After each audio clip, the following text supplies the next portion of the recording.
a missing daughter. Okay, how old is she? She's 8. When's the last time you saw her? Oh, about 3.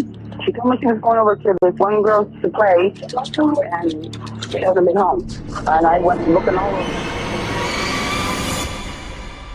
Easter Sunday, 2009. An 8-year-old girl skips down the street in her pink Hello Kitty shirt, heading to a friend's house. 8 minutes later, she's gone. 10 days of searching, hundreds of volunteers, and when they finally find her body in a suitcase at the bottom of an irrigation pond, the killer isn't who anyone expected. It's the woman who taught children about God, the woman every parent trusted, the woman whose own daughter was the victim's best friend. Tracy, California, March 27, 2009. It's Good Friday, the day before Easter weekend. The sun is warm, children are playing outside, riding bikes through the Orchard Estates mobile home park. It's the kind of place where everyone knows everyone, where parents don't lock their doors, where kids run free until the streetlights come on. Sandra Cantu is 8 years old. Dark hair, bright smile, full of life. She loves Hannah Montana. She loves playing with her friends. Her family calls her their angel. After school, she goes to a friend's house, then comes home around 4 in the afternoon. She kisses her mother, Maria, and asks if she can go play with another friend nearby. Maria says yes. Why wouldn't she? This is what Sandra does every day. This is safe. Sandra walks out the door wearing her pink Hello Kitty t-shirt and black leggings. She's skipping, actually skipping down the street like little girls do when they're happy and the weather is nice and life is simple. But Sandra doesn't come home for dinner. She always comes home for dinner. Always. By 7:30 that evening, Maria is frantic. She calls the police. Sandra Cantu is officially missing. Within hours, the community explodes into action. Hundreds of volunteers pour into the streets.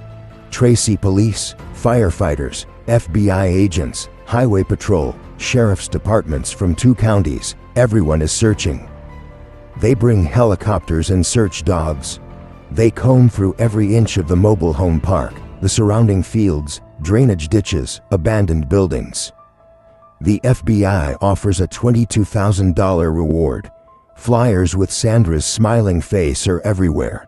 And right there, searching alongside everyone else, handing out flyers, talking to reporters, her face filled with concern, is a 28-year-old woman named Melissa Huckaby.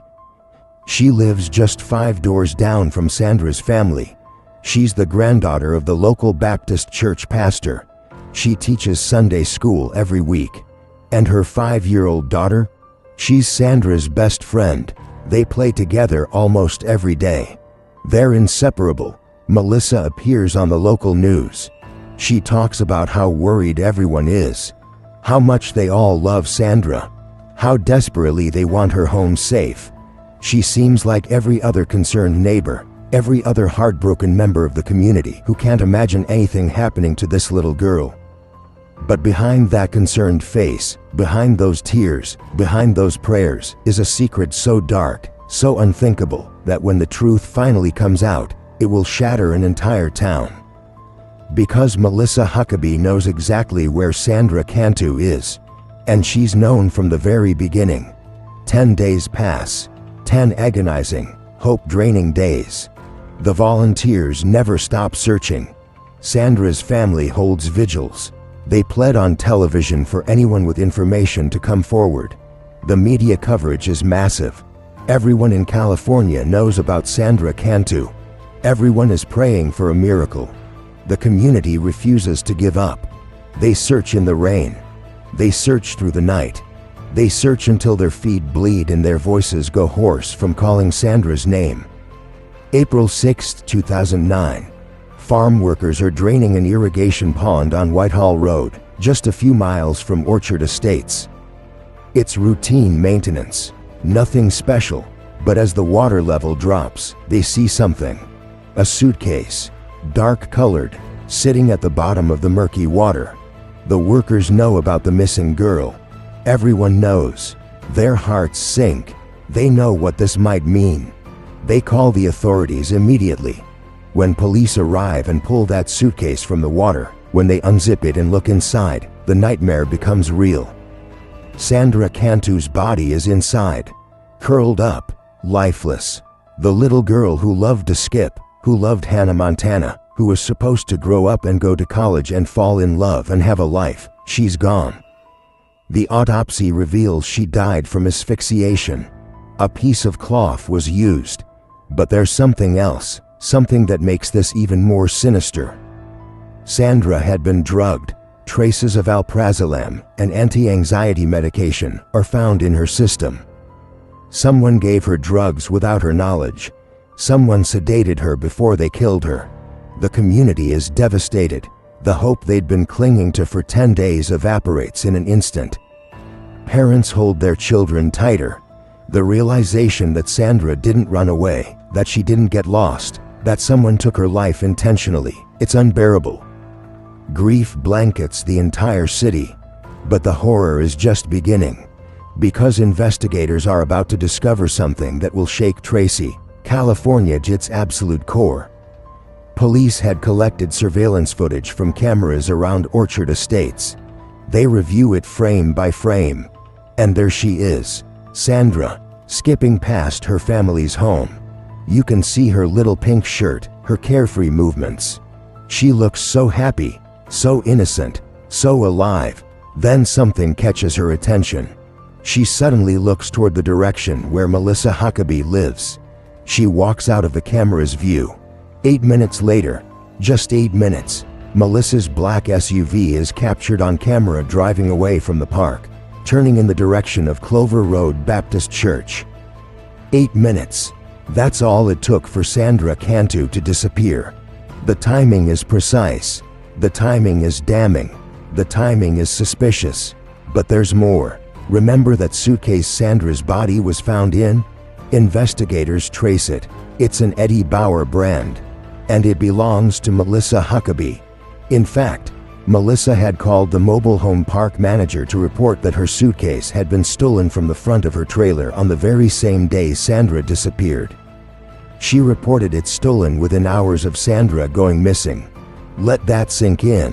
The Sunday school teacher, the pastor's granddaughter, the mother of Sandra's best friend.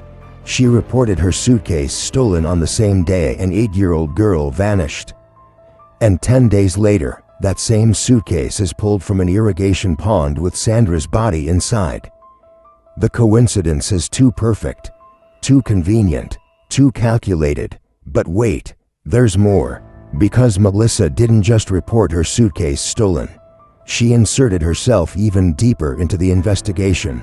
The day after Sandra vanished, Melissa approached law enforcement in what witnesses described as a hysterical state. She was crying, hyperventilating, shaking. She could barely speak, and she had something to show them. A note. The note read, "Cantu locked in stolen suitcase thrown in water on B-to-T Road in Whitehall Road." Witness. Notice the misspellings. Notice the odd phrasing. The handwriting was disguised, deliberate alterations, inconsistent letter formations, but forensic analysts would later match it to Melissa's writing. She claimed she found this note near her home. She said someone had left it for her to find. She said she didn't know what it meant but thought it might be important. At first, investigators thought Melissa was just an attention seeker. This kind of behavior isn't uncommon in high-profile cases. Sometimes people insert themselves into investigations because they want to feel important, want to be part of the story. They thought maybe Melissa had some psychological need to be involved. They interviewed her multiple times, but they didn't consider her a prime suspect. Not yet. She was the Sunday school teacher. She was the pastor's granddaughter. She was Sandra's playmate's mother. Why would she hurt Sandra? But after Sandra's body was found in the suitcase that Melissa reported stolen, after the timing of the surveillance footage lined up perfectly with Melissa's movements, after the note she found led directly to the location where Sandra's body was dumped, investigators started looking much, much closer. And the more they looked, the worse it got. They executed search warrants on Melissa's mobile home and on Clover Road Baptist Church, where she taught Sunday school. The idea that a church, a place of worship, a place where children learned about goodness and morality, could be connected to such a terrible crime was almost incomprehensible. But the evidence didn't lie. FBI agents collected items from both locations. They found the medication that Sandra had been given. They found forensic evidence that linked Melissa directly to Sandra's death. Surveillance footage from outside the church told the rest of the story. Melissa's SUV was captured driving away from the church 85 minutes after Sandra disappeared. That's an hour and 25 minutes. 30 minutes later, she was captured returning to the church. It was during this 30-minute window that witnesses saw her at the irrigation pond. A couple came forward and told authorities they saw Melissa and her black SUV at that remote pond on the day of Sandra's disappearance. When they approached her and asked what she was doing there, she told them she had stopped to use the bathroom. But there were no public restrooms at that location. It was just a remote irrigation pond on farmland, middle of nowhere. Why would anyone stop there? The pieces were falling into place. The picture was becoming clear, and it was more horrifying than anyone could have imagined. Let me paint the full picture of what investigators believe happened based on the evidence they collected. Minutes after surveillance footage captured Sandra skipping past her family's home toward Melissa's residence, Melissa drove her black SUV straight to her grandparents' church with Sandra inside. Sandra had been given medication without her knowledge. At the church, something terrible happened.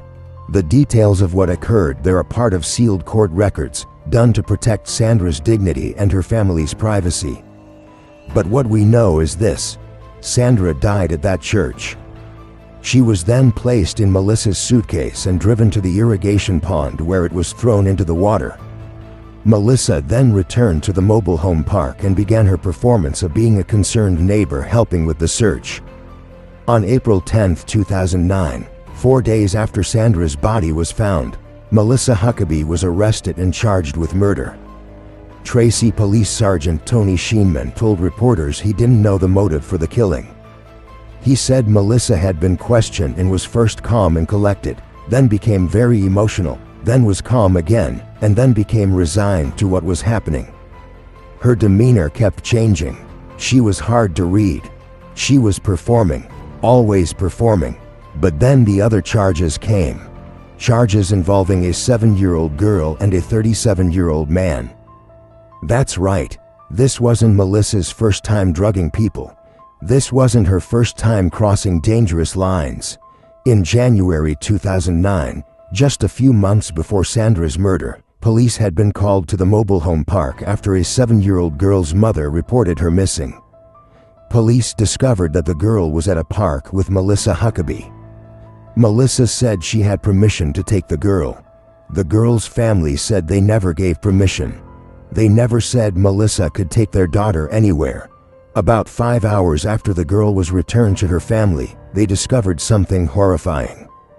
Their 7-year-old daughter was under the influence of a strong muscle relaxant. Their child had been drugged, and the only person she had been with was Melissa Huckaby. But at the time, authorities didn't pursue charges. The family didn't push the matter further. Maybe they thought it was a mistake. Maybe they didn't want to believe someone they knew, someone who taught Sunday school, would do something so sinister. And then there was the 37-year-old man. Reports indicated that Melissa's ex-boyfriend had also been drugged by her without his knowledge. The pattern was clear. The pattern was undeniable. Melissa had a history of drugging people without their consent. She had a pattern of deception. She had a pattern of manipulation. And everyone had missed it, or ignored it, or explained it away. And Sandra Cantu paid the price. Who was Melissa Huckaby? How does a Sunday school teacher, a mother, someone trusted by an entire community, commit such an act? These are the questions that haunted everyone in Tracy. How could they have missed the signs? Melissa had a documented history of mental health problems, including borderline personality disorder, bipolar disorder, and schizophrenia. These are serious conditions, and when properly treated, people with these diagnoses can live healthy, productive lives. But Melissa's mental health issues were not well managed. Her ex-husband, Johnny Huckaby, said his former wife suffered from depression and other mental health problems. He said she had issues with her self-perception, who she saw herself as. She struggled with her identity, but he also said he didn't believe she was capable of violence. He described her as generally a carefree person, not prone to aggression. Even the person who had been married to her, who had lived with her, who knew her intimately, couldn't see what she was truly capable of. Melissa had difficulties dealing with her divorce. She had legal problems, including bankruptcy and a theft conviction. Court records showed she pleaded no contest on January 9th to a felony charge of second-degree commercial burglary and a misdemeanor charge of property theft. She had been jailed in Los Angeles County on a property theft conviction in 2006. She tried to steal from a store in November 2008. She had a criminal record. She had demonstrated a willingness to break the law. She was on probation when she killed Sandra. She was already being supervised by the criminal justice system, and still she committed murder. Here's what's chilling. Melissa wasn't some stranger lurking in the shadows. She wasn't the creepy person everyone avoided. She was embedded in the community. She was trusted. She was respected. She was the granddaughter of the pastor. Parents let their children go to her home to play with her daughter. They sent their kids to her Sunday school class every week. She taught children about Jesus and morality and kindness and love. She stood in front of those children with a Bible in her hands and told them about goodness. If you had asked anyone in that neighborhood before April 2009 who the last person would be to harm a child, many would have said Melissa Huckaby. She had the perfect cover. She had the perfect disguise. She wore a cross around her neck. She quoted Bible verses. She smiled and waved at neighbors every morning. She looked like safety. She looked like trust. She looked like someone who would protect children, not harm them. This is what makes predators so dangerous. They don't always look like monsters. Sometimes they look like the person teaching your child about kindness and morality on Sunday mornings. Sometimes they look like your friendly neighbor who bakes cookies and asks about your day. Sometimes they have titles and positions that grant them automatic trust. Sometimes evil wears a Sunday school teacher's smile, and we never see it coming. But here's what really haunts me about this case. What keeps me up at night? Melissa's own daughter. Remember, she had a 5-year-old daughter, Sandra's best friend. And when investigators started digging deeper into Melissa's history, they found something disturbing. Melissa's daughter had a history of unexplained illnesses, multiple hospital visits for conditions that doctors couldn't quite explain, mysterious symptoms that would appear and disappear. Some medical professionals had quietly raised concerns, but nothing had been formally investigated. No one wanted to believe a mother would harm her own child. Looking back now, the pattern is clear. Melissa likely suffered from Munchausen syndrome by proxy, a mental illness where someone harms others, often children, for attention and sympathy. People with this condition create medical problems in others so they can be seen as the caregiver, the hero, the person trying to help. They crave the attention that comes from being the devoted mother or caretaker dealing with a sick child. They feed off the sympathy, the concern, the spotlight. Think about it. Melissa drugged a 7-year-old neighbor girl. She drugged her ex-boyfriend. Her own daughter had unexplained illnesses. And then she murdered Sandra Cantu and inserted herself into the investigation, appearing on news broadcasts, joining search efforts, finding that convenient note that led to Sandra's body. She wanted attention. She craved it. She needed it. And when drugging people wasn't enough, when making her daughter sick wasn't enough, she escalated. Some psychologists wondered if there was jealousy involved. Was Melissa jealous of Sandra? Was she jealous of the relationship Sandra had with her own daughter? Did she feel threatened by Sandra's presence in her daughter's life? Did she resent the attention Sandra received from others? Sandra was bubbly, full of life, loved by everyone. Sandra's mother adored her. Sandra's family called her their angel. Maybe Melissa resented that. Maybe she wanted to be the center of attention. Maybe she couldn't stand watching another little girl receive the love and admiration she desperately craved. The psychological motivations are complex and disturbing. But what's clear is that Melissa had been heading toward this moment for a long time. The warning signs were everywhere. The drugging incidents, the theft convictions, the attention-seeking behavior, the unexplained illnesses of her own child, the mental health issues that weren't properly managed. All of it pointed toward someone who was dangerous, someone who needed intervention, someone who should have been stopped before she killed. But in a trusting community where everyone knows everyone, where a pastor's granddaughter teaches Sunday school, those warning signs were either missed or dismissed. People didn't want to believe Melissa could be dangerous. She didn't fit their image of what a predator looks like. And so they explained away the concerning behaviors. They gave her the benefit of the doubt, and a little girl paid the ultimate price. During the investigation, Melissa gave investigators a story that defied belief. She said she was trying to play hide and seek with Sandra. She said she suggested Sandra get in the suitcase and jump out to scare Melissa's daughter and Sandra's sister. She said Sandra agreed. She said it was all a game. She said she zipped up the suitcase but then forgot the child was inside it. She said when she got to the church and remembered, she unzipped the case and Sandra appeared to be lifeless. Let me repeat that. She claimed she forgot there was a child in the suitcase.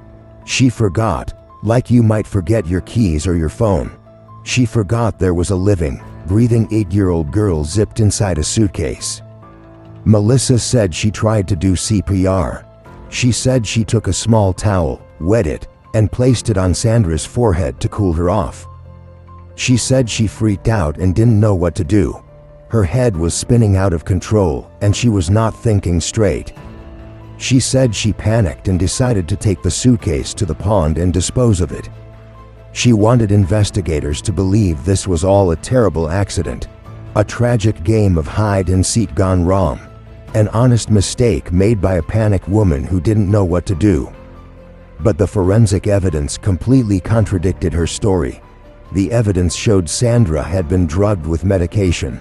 The evidence showed harm had been done to Sandra at that church. The evidence showed this wasn't a game of hide and seek. This wasn't an accident. This was intentional.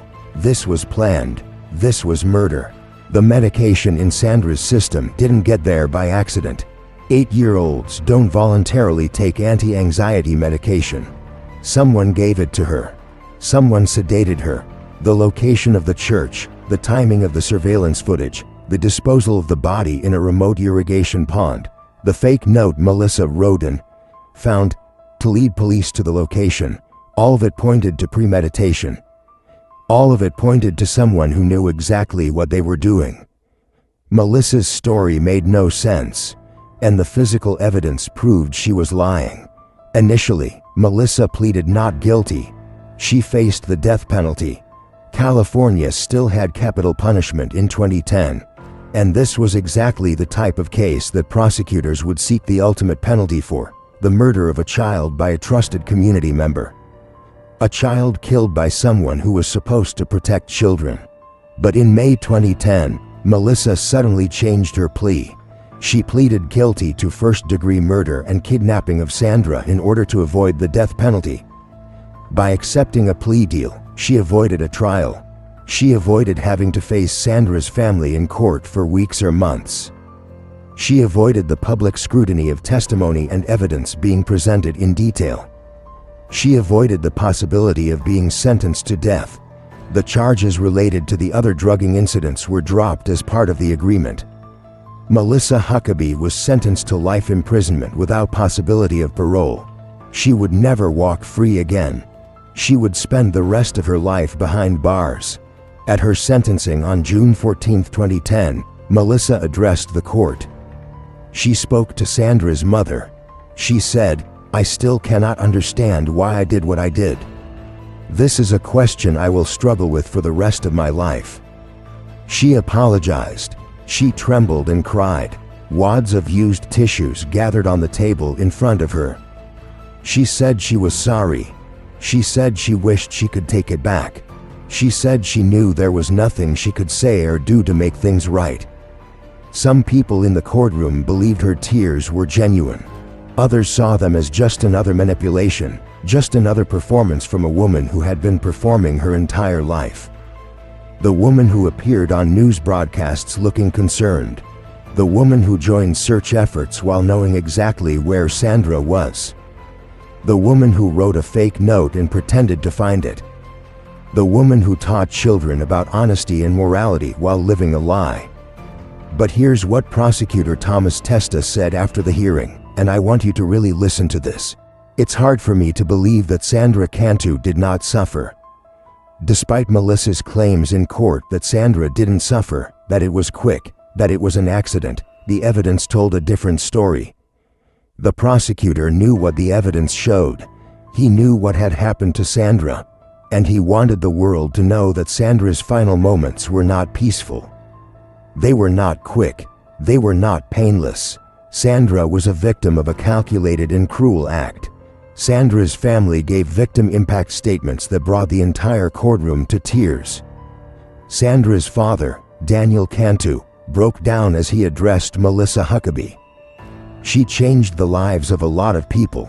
A lot of people," he said. "All I can say right now is repent and think about what you've done."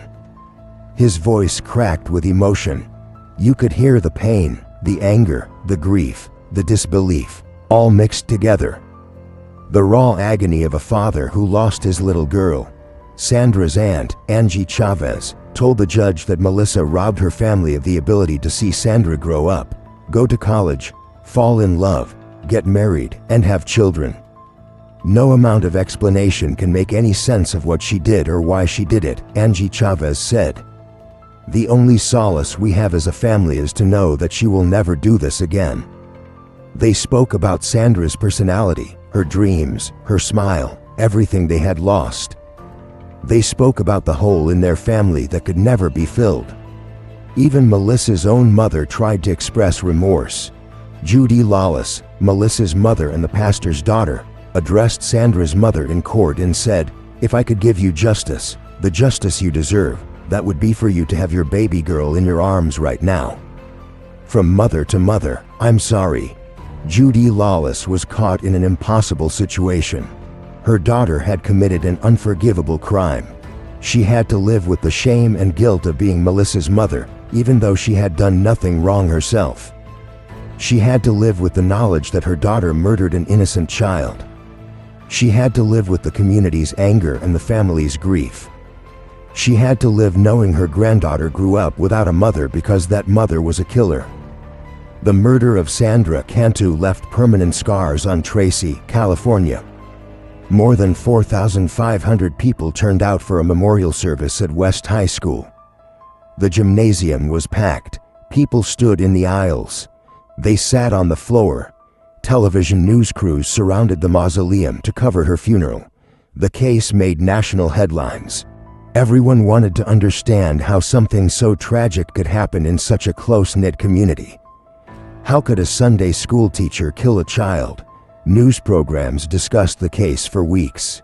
Psychologists were brought on television to try to explain Melissa's behavior. The nation was captivated and horrified. For the residents of Orchard Estates, the betrayal cut deep. This wasn't a stranger danger situation. This was a trusted member of their community. This was the pastor's granddaughter. This was the woman who taught their children about God. Parents had to grapple with the fact that they had let their children play at Melissa's home. They had sent them to her Sunday school class. They had trusted her with their kids' safety, and she had violated that trust in the most unthinkable way possible. Some parents felt guilt, some felt anger, many felt both. They questioned their own judgment. They questioned how they could have missed the warning signs. They questioned whether they should have paid more attention, asked more questions, been more protective. The sense of safety that had defined Orchard Estates was shattered forever. Children who used to play outside until dark were now kept closer to home. Parents who used to let their kids ride bikes freely now watched them constantly. The community that once operated on trust now operated on fear and suspicion. Pastor Lane Lawless and his wife found themselves in an impossible position. Their granddaughter had committed this crime. The church they dedicated their lives to was the location where Sandra was murdered. The community they served was traumatized and looking for answers they couldn't provide. Some members of the congregation stopped attending services. Some blamed the pastor for not seeing what his granddaughter was capable of. How could a man of God have a granddaughter who would do something so evil? Others offered support and compassion, recognizing that Lane Lawless was a victim too in his own way. The church struggled to heal. The pastor had to somehow continue leading his congregation while dealing with his own family tragedy and the knowledge that his own church, his place of worship, had been the scene of Sandra's murder. The FBI's initial profile for Sandra's killer was completely wrong. They were looking for a white male between 25 and 40 with a criminal history. They expected someone with a record of offenses against children. They never expected it would be a woman. They never expected it would be a Sunday school teacher. They never expected it would be the victim's playmate's mother. The profile was based on decades of research and data about child killers. And yet, it missed the mark entirely. Female child murderers are extremely rare. They make up less than 10% of child killers. When women do kill children, it's usually their own children, and it's often linked to postpartum depression or severe mental illness. The typical female child killer is a mother who snaps under pressure, who feels overwhelmed, who suffers from depression or psychosis. What Melissa did was different. This was a neighbor's child. This was her daughter's best friend. This involved planning, deception, and a pattern of behavior that is so unusual for female offenders that it left investigators and psychologists struggling to understand it. Today, Melissa Huckaby is serving her life sentence at the Central California Women's Facility in Chowchilla, California. She will never be eligible for parole. She will spend the rest of her days behind bars. She's now in her mid-40s, and she has never given a satisfactory explanation for why she did what she did. Inmates in prison, particularly those convicted of crimes against children, face harsh treatment from other prisoners. It's well documented that child killers are at the bottom of the prison hierarchy. Melissa's life in prison is not easy, and for many people, that feels like appropriate justice. Sandra Cantu's memory continues to be deeply honored by the Tracy community, where she is affectionately referred to as Tracy's Angel. Her elementary school, Melville S. Jacobson Elementary School, celebrates her life through various dedications, including the Sandra Cantu Playground, Sandra's Cottage, and Sandra Cantu Buddy Benches, which foster inclusion and kindness among students. These benches serve as a reminder that no child should ever feel alone or unsafe. They encourage children to reach out to each other, to include everyone, to be kind. It's a beautiful legacy for a little girl whose life was cut far too short. Sandra would have turned 18 in 2019. She would have graduated from high school. She would have been able to vote. She might have gone to college, fallen in love, started a family of her own. She might have become a teacher herself, or a dancer, or anything she wanted to be. But all of those possibilities were stolen from her by someone she trusted. By someone who smiled at her. By someone who let her play with her daughter. By someone who taught her about God on Sundays. The life Sandra should have lived will forever remain unknown. Her family can only imagine what she might have become. This case forces us to confront uncomfortable truths. Evil doesn't always announce itself. It doesn't always look like a stranger in a dark alley. Sometimes it looks like your neighbor. Sometimes it teaches Sunday school. Sometimes it lives 5 doors down and waves at you every morning. Sometimes it wears a cross around its neck and quotes Bible verses while hiding darkness inside. The warning signs were there. the drugging of the neighbor's child, the theft convictions, the mental health crisis, the pattern of attention-seeking behavior. But in a trusting community, those warning signs were either missed or dismissed. People didn't want to believe Melissa could be dangerous, and Sandra Cantu paid the ultimate price. The lesson here isn't that we should live in fear or distrust every neighbor, but it is a reminder that we need to pay attention. When concerning behavior emerges, when someone's actions become manipulative or erratic, when someone drugs a child even once, that should never be dismissed or ignored. Communities need to be watchful, protective, and willing to report concerns even when it's uncomfortable. Even when the person in question is someone you know and trust. Even when they hold a respected position in the community. The safety of children must always come first. Always.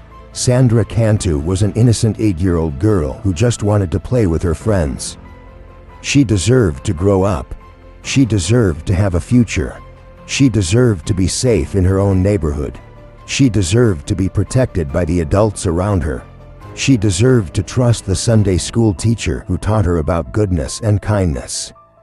Instead, she became the victim of one of the most shocking crimes in Tracy's history. A crime committed by someone who should have protected children, not harmed them. A crime that revealed how trust can be weaponized, how appearances can deceive, and how evil can hide behind a Sunday school teacher's smile. Her story is a reminder that we must always be vigilant, always protective, always willing to question and investigate when something seems wrong. But here's the question that still haunts everyone who studies this case. The question that Melissa herself said she would struggle with for the rest of her life. Why? Why Sandra? Why her daughter's best friend? Why the child who played at her house, who trusted her, who loved her daughter? Was it jealousy? Was it attention? Was it the need to be the center of a tragic story? We may never truly know. And maybe that's the most terrifying part of all. Evil doesn't always have a reason we can understand. Sometimes it just exists. Sometimes it wears a friendly face and teaches Sunday school. And sometimes we don't see it until it's too late. Remember Sandra Cantu, Tracy's angel, the little girl who loved to skip. The little girl whose light was extinguished far too soon by someone who should have kept her safe. Her name deserves to be remembered. Her life deserves to be honored. And her story deserves to be told. If this case moved you, if it made you think about trust and safety and the masks that evil wears, check out the video on your screen right now. I believe it was made for you. Until next time, stay vigilant, stay protective, and never forget, the most dangerous person in your community might be the one everyone trusts the most.